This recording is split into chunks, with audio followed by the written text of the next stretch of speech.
Brighton Beach Busking presents Harris, Sadie, Goran, Chris, Mike the Mike. Welcome to the Busking Break. I know, I'm so excited to be here. Oh, good. How are you? I'm good. The show where we interview your favourite Brighton Beach buskers, finding out the stories behind the musicians that sound our streets. I brought all these people together, have I killed everybody? Like stressing out, like, oh my god, what am I going to do with my life? Rah, rah, rah. Make sure to subscribe and hit that notifications bell so you do not miss an episode. So come with us and be part of this journey.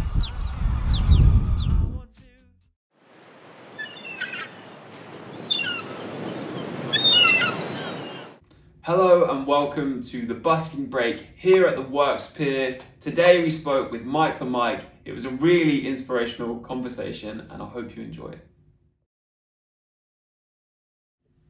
Mike the Mike, welcome to the Busking Break. How are you? I'm good, thanks, yeah. Good. Yeah. Had a hard day's busk? It's sunny out there, it's nice. Brighton's coming to life, yeah. Woo! Good stuff.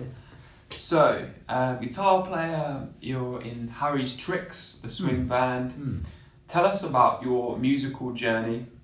When did you begin? Why did you begin? And how did it kind of lead you to where you are today? Just before I left home at the age of 16, I got an electric guitar and I was fascinated by rebellious, but it was punk music, Hawkwind, Pink Floyd, anything that represented the alternative, very rock based, a lot of it, and I couldn't really play. I was self-taught. When I first had the guitar, I had 5 strings on it. I didn't even know how to tune the strings or anything, and I just sort of cobbled it all together and slowly, bit by bit, jamming with other people, eventually learning. By the time I was 21, I had the first band sort of thing. Cool. Writing original stuff and just, that gang of boys getting together, jamming into the early hours. None of us knew what we were doing, but we had a lot of fun. Yeah. That's what it's all about. Yeah. How did that evolve into kind of what it is you do now? Well, I had a long period of unemployment in the 90s, where I think I was in Norwich at the time. Something like 40% unemployment at that time, and I had no qualifications. And one of the most inspiring things I saw, you'd wander around like you do, lost souls, and was the Buskers. And there was a group called Roxys Toolbox, a wonderful busking band that used to go, a bunch of guys, wonderful performers. And they would get a big crowd, and they did a version of My Way, and they get a big crowd, and they had a T-chest bass and Nice. guitar, banjo, and I think they had a clarinetist at one point, saxophonist. There's a guy called Phil with a top-notch slide guitar. It blew my mind that there was just on the street these guys doing this stuff and really changing the culture, changing the street, making the street a nice place to be. It just rocked my world, and it was free and anybody could see it. Obviously, donations, but it really changed my world. And there was a combination. There was another guy called Charlie who was a harpist who I was at some little ramshackle festival back in the 90s in Wales. I used to hitchhike around and climb over fences of festivals, all this kind of thing. And this was a festival that didn't even have any food stalls or anything. It was literally not even really that. I mean, it was just a few people making a bit of food and drinking beer and taking drugs, and that was it. In a field in the middle of nowhere. There was a guy turned up, and he literally he looked like he walked across the hills, and he had like a brown gown on, and he was an Irish harp player called Charlie, and he sat down and he had a pint. There was a bar there. There was one. I think there was one bar. He got a pint and he sat down and he started singing Irish ballads with the harp, and that blew my mind as well. And then there was a Scottish guy I saw who did another busker. He was a busker from Cork, Charlie, and then there was another busker. I don't remember where he came. He's played Scottish bagpipes, which of course was another amazing busking thing, and he was good at it, and I was blown away by what he was doing. And then I eventually came across a guy called Stefan Spitz who had formed a swing band together made up of young guys, and they were playing the sort of repertoire that I'm still playing to this day.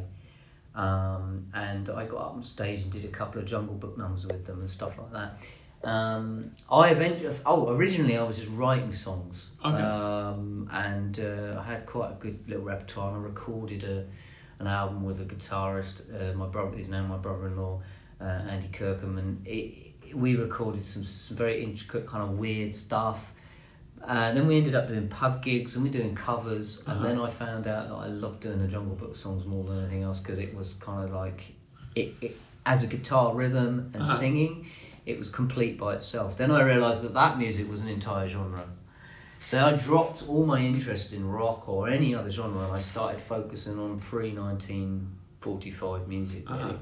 And the song repertoire from that, which some people call the American songbook, some people call it like nostalgia, swing, jazz swing, whatever. It's got, but there's definitely an era between when the first cities appeared, and it was the first popular music of international popular music that was interpreted in many different ways, the same songs in many different ways, and that excited me as well, that you could learn one song and then you could listen to many versions of it by very different artists. You could have your English crooner doing a very sensible version, or you could have with some of the beautiful dance orchestras of England, or you could have a guy doing a black guy in America in Harlem doing a very tongue-in-cheek version with a great swing jazz band, his own combo. You could listen to different stuff. Fats Waller, Al Bowley, two sides of the, Bing Crosby, Frank Sinatra. They came, the Frank Sinatra and that kind of thing, that culture was also a part of it.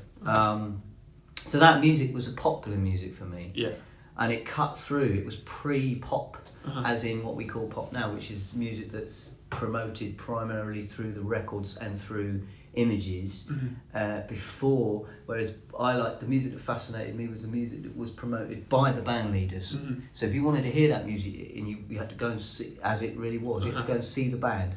The band leaders had the power. So it was acoustic music, it was live music, and that combined, that fascination and love of doing the busking thing was very like Stefan Spitzer and his crew were doing that. They were playing, there was a small combo, and they were playing at festivals, and they were doing on the streets, and he's still doing the same work to this day as well. And he's a saxophonist, and so that inspiration inspired me to play these songs and start thinking about how to do it with other people. Got a little band together called Tulip Tree, a woman on stilts with a snare drum, and a guy with T-chest bass, and my brother-in-law with a guitar, and myself with guitar singing, and novelty band type thing. Anyway, I've said a lot in one burst there. You've got as much to say as you want. It's cool. So this is your first kind of busking band, or is this just a band?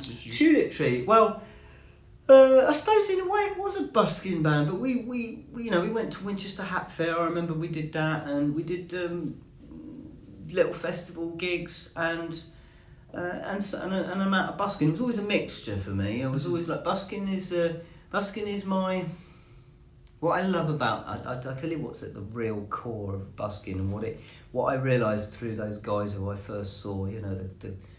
The bagpipes and that it resonated with something inside me that was very old and deep, and it's only really in recent times I was able to define what that was. And when lockdown came and we were doing sessions in the Pavilion Gardens, and we had I had some of the top musicians in town who had nothing to do because everybody and a few months in, and we were like, well, we've got to do something, and I just went out there and we played.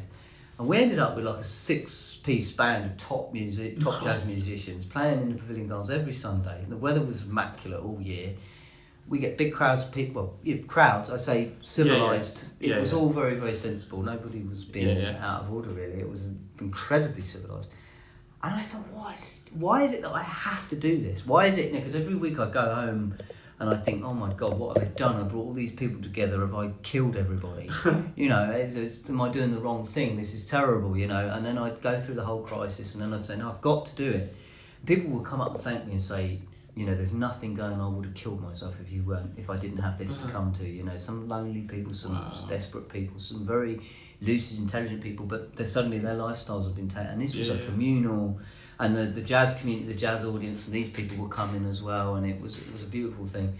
And as I say, I tried to define. I found myself trying to define why it was special, what was important about, and what was it about busking in particular that I kept going back to.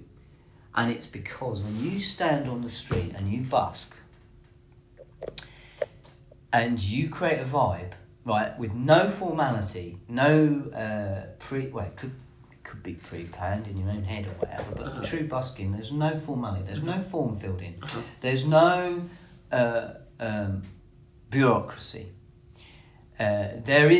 You don't have any rights, so you could be, in terms of how the law views you. If there's any reason to move you or change what you stop doing what you're doing, they can. Yeah. You don't have any rights, but whilst you're there doing it, you are creating what I would say the very ground you're standing on, and I would call it common land. Mm-hmm. So this is common land. This is land which is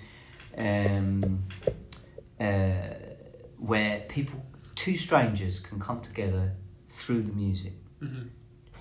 And there's no formality. There's no time.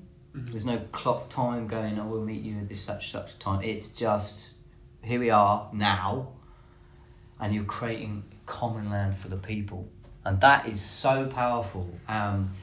I've seen it, and then when I started thinking like that, I was like, wow, okay, and then we got stopped eventually come the winter, the COVID marshals and it was like getting quite tense, and it was like, well, what's going to happen? And then the police came and they said, they asked for proof of self-employment, because then it was like, well, we're not busking, we are self-employed, we're working.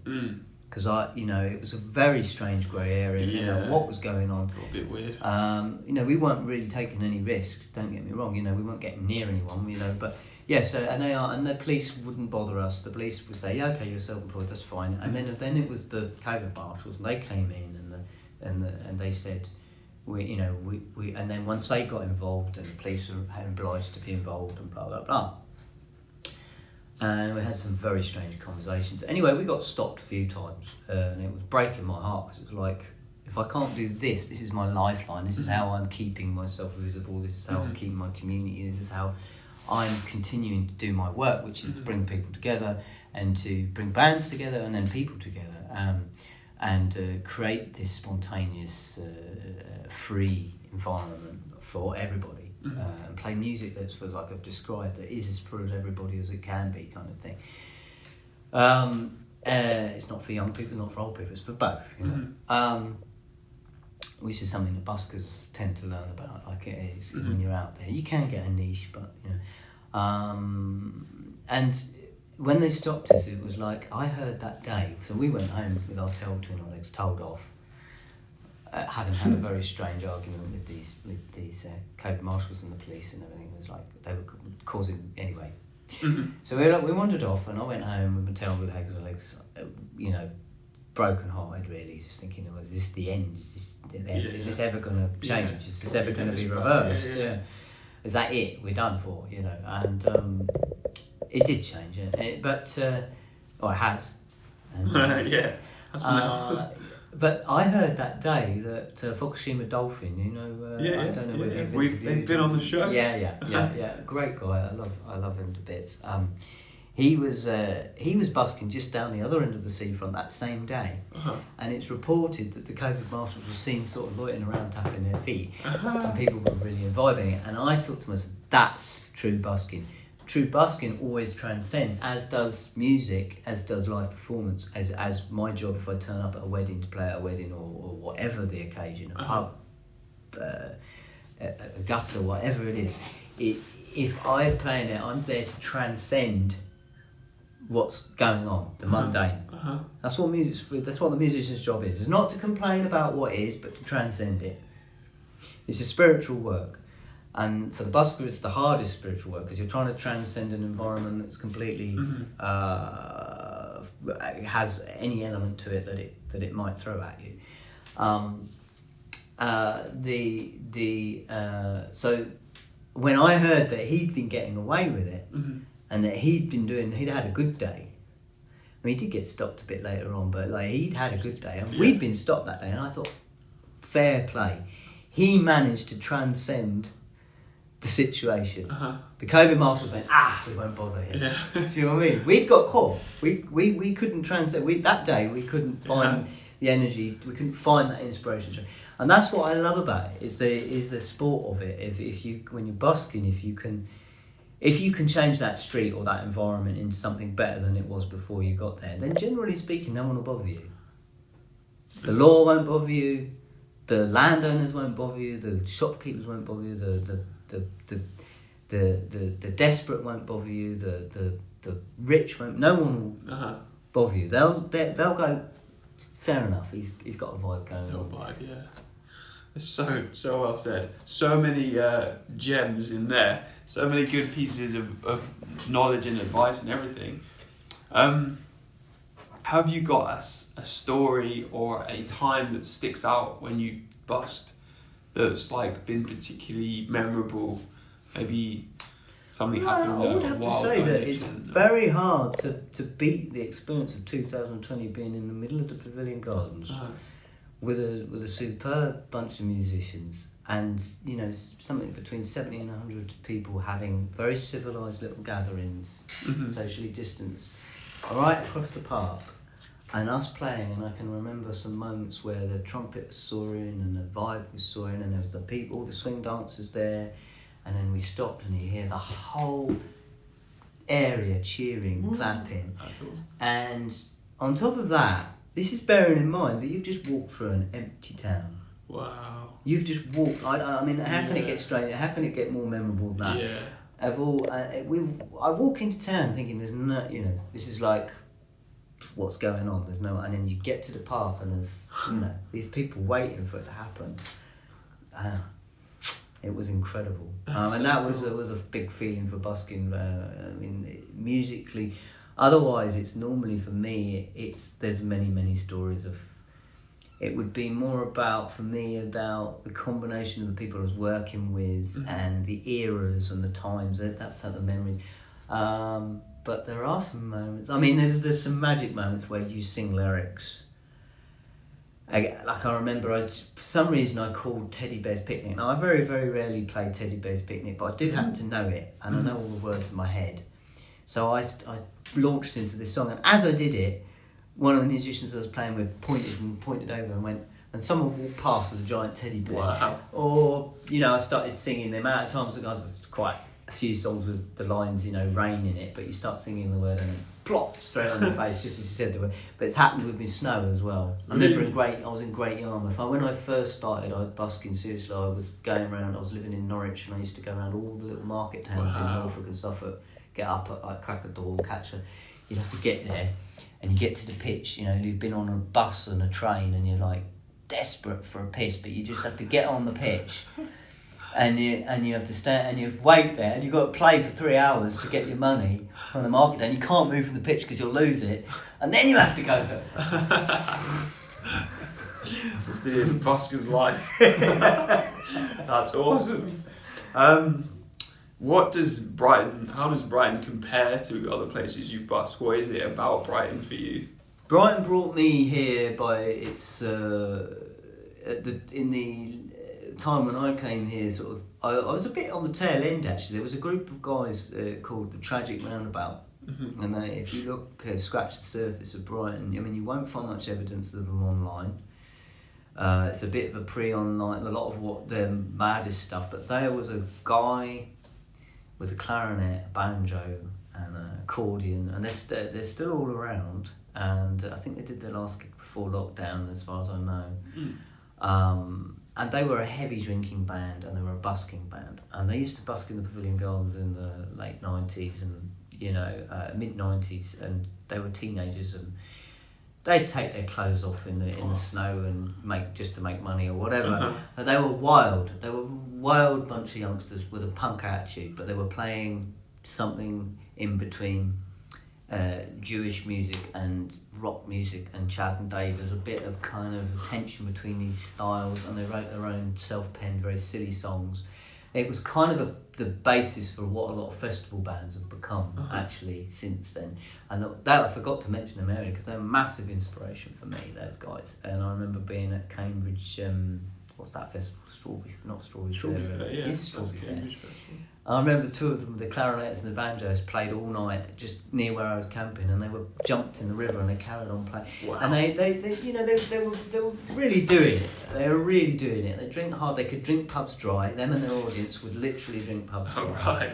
Right. So pubs like them. And yeah, again, this was on that turning point before, just as the Peruvian guys, there was a kind of a movement in busking where, massive movement from Peru where guys came over with panpipes and big things, so that they brought big sound systems to the street. So this was a big change in busking when amplification came in and all that, and they'd set up in the middle of town with a massive PA, and that was it. You couldn't busk in that town. That movement. So just was that sort of before that really kicked in and really changed the face of busking. Made it into a very good, because it's a very commercial thing almost all of a sudden. I remember being on a TV programme called Streetwise in local BBC radio in Norfolk, and it was a buskers competition, and we were up against an opera singer, and so it was a right muddle. Wow. And I told them I was going to do a Jungle Book song, and then I changed my mind and said I'll do one of my own songs. I'm going to get on telly, why not? So I did one, and they stopped me and they said no, you can't do that. Ever since then I was like, they made me wait around all day, and I thought TV. Here's a memorable busking story. New Road. I believe you say you were busking there yourself the other day. New Road. A Tuesday afternoon, grey Tuesday afternoon. I'm playing with a good friend, two good friends of mine, trumpet player and a clarinetist, and we're busking, and there's not much going on, we're not making much money, but we're just out there because we love playing the music, and it feels good, and we can make a bit of pocket money and buy a few groceries. This is about 5-6 years ago, I suppose. Anyway, Ronnie Corbett was recording his TV series, British comedy, by the Max Miller statue in the Pavilion Gardens, which I actually played for the unveiling of that as well for the Max Miller Association. Wow. But that's another story.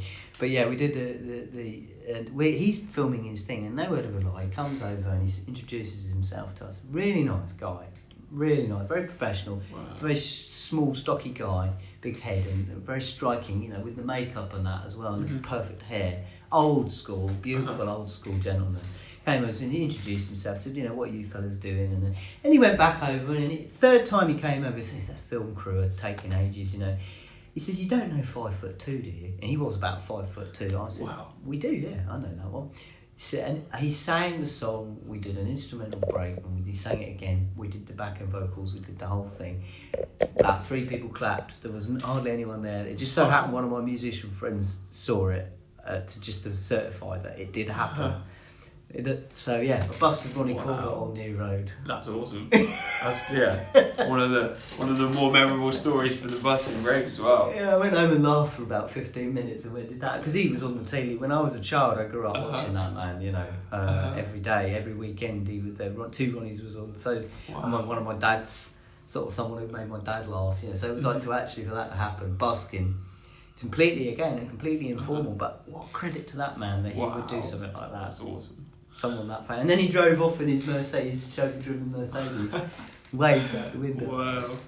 What a guy. Yeah. So, you've obviously busted here in Brighton and sort of all over. Other than the lockdown stuff as well, do you think there's something that Brighton and Hove Council could do to help buskers here in Brighton? It's a really hard thing because as soon as you bring bureaucracy into, I went down that road a lot when we got stopped busking, and I was like, well, I need to do something about this and tell someone. And then I got so far, and people saying you should write a letter to Caroline Lucas, or you should do this, or you do. And then I realised, hold on a minute. And that's what that story's about, really, with Foxy Dolphin and what he did and how he managed to. I think that when you bring bureaucracy to busking, really what you want to do is what they did before, which I think was the perfect thing. They just created a leaflet that was a guideline leaflet that said you shouldn't stay on a pitch more than 1 hour, you shouldn't use amplification, blah, blah, blah, be respectful, it was a guideline leaflet, right? And I thought, that's perfect. That's all that you can do. Because really what you want to do is you want to encourage it, you just want to make it acceptable to people. You don't want to get too bureaucratic because then it's not busking anymore. Which is well said. Making it acceptable, making it something that people want to do. Yeah. I think that's really, really important. Yeah. That's really well said. I mean, for me, in my reality, it's very hard to imagine what it's like when sometimes I get reminded that people perceive buskers in a very lowly way. Mm-hmm. And I forget that because I've been in that world. It's so normal to me. But like, some people do perceive buskers as second-rate citizens. And that just blows my mind. Mm-hmm. But it also, it hurts because it's like, well, why? Mm-hmm. What makes you think that there's an art? You judge them for yourself. I remember meeting somebody who in Bath many years ago had been employed by the council to be the busking manager regulator. Okay. Was it she or he? I can't remember now. That's a good thing. I don't remember. And they came up to me and they said, "You started confiding in me. Like, oh, we like this guy. He's bona fide. Telling me what they perceived as a good busker or a bad busker." And I thought, ooh. And again, it wasn't working because it was there. Yeah. I said, you cannot say that someone who's playing a penny whistle with a dog is not necessarily a bad musician or busker when the guy down the road who's got the suit on and the backing track or whatever is a good busker. If you're going to really discern it with art and music, my God, you know. I mean, how many artists of the past got nearly wiped off the face of the earth because they were considered rubbish because what they were doing nobody got. Mm-hmm.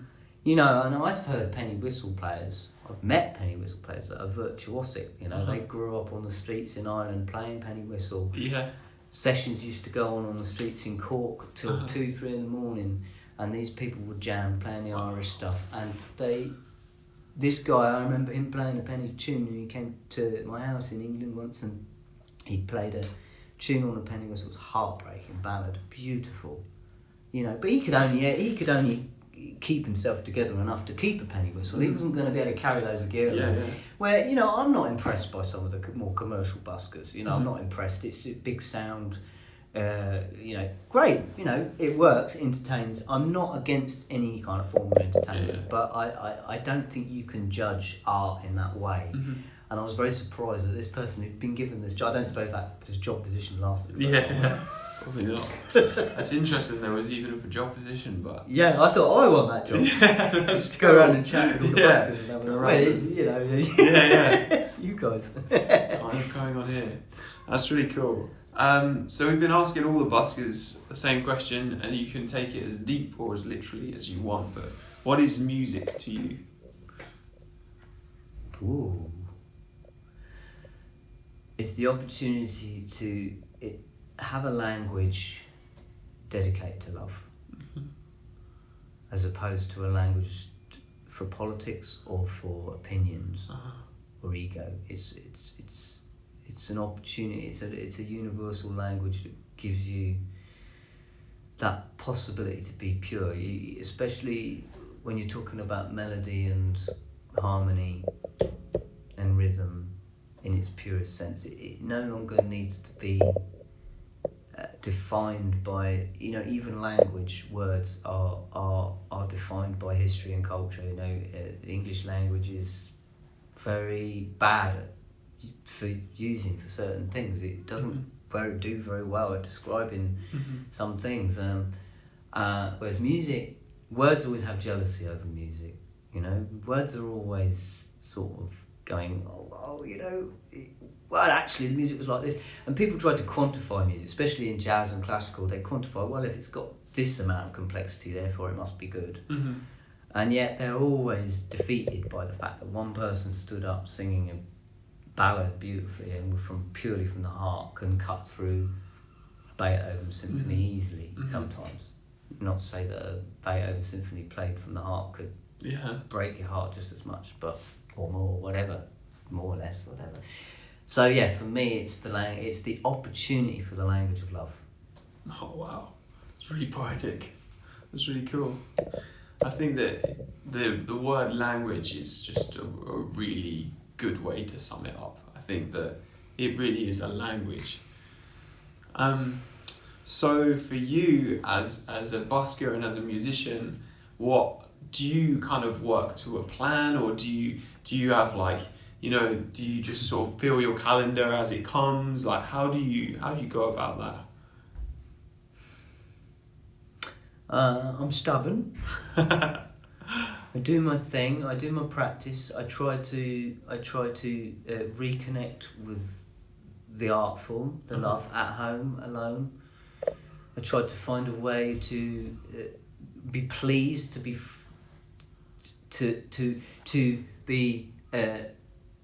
in gratitude for the time and space and the honour to be alone and work on music and to work on whatever it could be. I mean, I was more visualised when I was a child, but you know, like to whatever it was, to just sit down alone and actually care about something and craft it, and that's where it all begins. And then from there, stubbornness, just keep doing it, keep coming back to that. Then you go out and you walk out, maybe busking's the beginning. You go out busking, you meet someone, you meet blah, blah, blah, you know, or you meet someone else, you see someone else busking, you go, oh, I think I could play music with you, you know. And I built up a community of up to, say, 30 musicians in Brighton, and ended up doing, we did a 12-year residency every week in Seven Stars at one point. Nice. And we had a 90-year-old singer who was from back in the swing era, who joined us for last 12 years of her life, Rini Ansell. God rest her soul. And she and we had my best friend Dimitri is a trumpet player from, so sadly left us, but he was with us for 5 years in Brighton. So yes, we had that, and then of course you meet people, and then people, you go and play for people, and people book you. You get booked off the street. I've been booked off the street for weddings, and I've had someone give me 20 quid and run off and come back with a ring and propose to their wife in front of us, and things like that. So as long as there's an art, for me, it's not about a plan. The plan is, and this is very old-fashioned in this world now, where it's almost, I wouldn't say it's in danger, but it's a bit like nature. Some of the more kind of rootsy ways of doing things are being, I think, possibly being corroded. It's very hard to be objective with these things, but that as long as there's a sense of artistic integrity, that you know that you care about what you do, that it is sincere, that it is authentic to your soul. If you know that, then that's the plan. Then you go into the world with that, with an open heart and open mind. You meet people, and the next thing you know, you're getting paid money to do your art. But you have to work hard at making sure that you make that space and time to be grateful for the honour and the privilege to do art, because we don't realise how privileged we are sometimes. If we've got the space to flance about, writing a few songs and having a nice time, there's a lot of privilege and centuries of hard work that have gone into that. Even if it's just the people who designed the guitars, didn't make the strings, that invented the scales and the music that we're using, the chords that we're using, centuries of culture. It's such a privilege and such an honour to be able to give your own little tiny piece of blessing to all of that.